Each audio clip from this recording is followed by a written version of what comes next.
കൂട്ടുകാരി ചെമ്പനീർ പൂവ് പുത്തൻ പ്രമോൽ നമ്മുടെ രവീന്ദ്രന് നമ്മുടെ വർഷയുടെ അച്ഛൻ നമ്മുടെ രവീന്ദ്രൻ ആ ഒരു ജയിലിൽ കിടക്കുമ്പോൾ അന്ന് കുത്തി പറഞ്ഞ വാക്കുകളുണ്ടല്ലോ, നിങ്ങളുടെ മകൻ നിങ്ങൾ പറയുന്നത് അനുസരിക്കാല്ലാതെ വേറൊന്നും ചെയ്യില്ല എന്നല്ല നിങ്ങൾ പറഞ്ഞത്, വളർത്തു ഗുണം കണ്ടില്ലേ എന്നൊക്കെ പറഞ്ഞ് നമ്മുടെ വർഷയുടെ അച്ഛൻ കുത്തി പറഞ്ഞായിരുന്നല്ലോ. അതൊക്കെ ഓർത്ത് ഭയങ്കരമായിട്ട് നെഞ്ചു നീറുന്ന ഒരു രംഗമാട്ടോ നമുക്ക് പ്രമോയിൽ ആദ്യം കാണുവാൻ സാധിക്കുന്ന. ശേഷം നമ്മുടെ രവീന്ദ്രൻ വീടിനുള്ളിൽ പോലും കയറാതെ ഇങ്ങനെ പുറത്തുപോയി ഒരു ബക്കറ്റ് പൈപ്പിൽ നിന്ന് വെള്ളം എടുത്ത് ഒരു ബക്കറ്റിൽ ഫുള്ള് വെള്ളം എടുത്തിട്ട് ഇങ്ങനെ തല വഴിയൊടിക്കുന്ന ദൃശ്യങ്ങളാട്ടോ.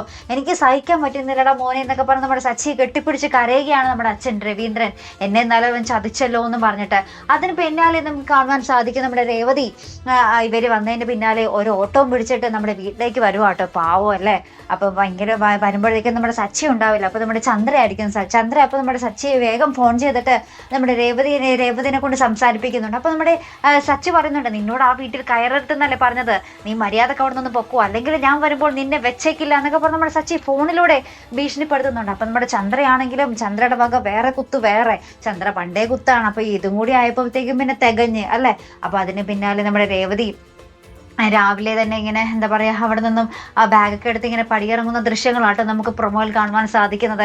എന്തൊക്കെ പറഞ്ഞാലും ആ രേവതിയുടെ ഒരു പടിയിറക്കം കാണുമ്പോൾ നമുക്ക് ചെമ്പനീർ പൂവിനെ സ്നേഹിക്കുന്ന ആ ഒരു കൂട്ടുകാർക്ക് അത് സഹിക്കാനാവില്ല കേട്ടോ. ഭയങ്കര ഒരു വേദന തന്നെ തോന്നും. നമ്മുടെ രേവതിയും സച്ചിയും ഇനി എന്നാകും ഒന്നിക്കുന്നത് അല്ലേ കൂട്ടുകാർ. എന്തായാലും ആ ഒരു മനോഹര നിമിഷത്തിനായിട്ടായിരിക്കും ഇനി നമ്മുടെ ചെമ്പനീർ പൂവിനെ സ്നേഹിക്കുന്ന പ്രേക്ഷകരെ ഇനി കാത്തിരിക്കുന്നത് അല്ലേ. അപ്പൊ എന്തായാലും നമുക്ക് നോക്കാം. അപ്പൊ ഇതുപോലുള്ള പ്രൊമോ റിവ്യൂസിനും എപ്പിസോഡ് റിവ്യൂസിനും ഒക്കെ നിങ്ങൾ മറക്കാതെ ചാനൽ സബ്സ്ക്രൈബ് ചെയ്യുക. അടുത്തൊരു വീഡിയോ വരുന്നത് വരയ്ക്കും ഗുഡ് ബൈ.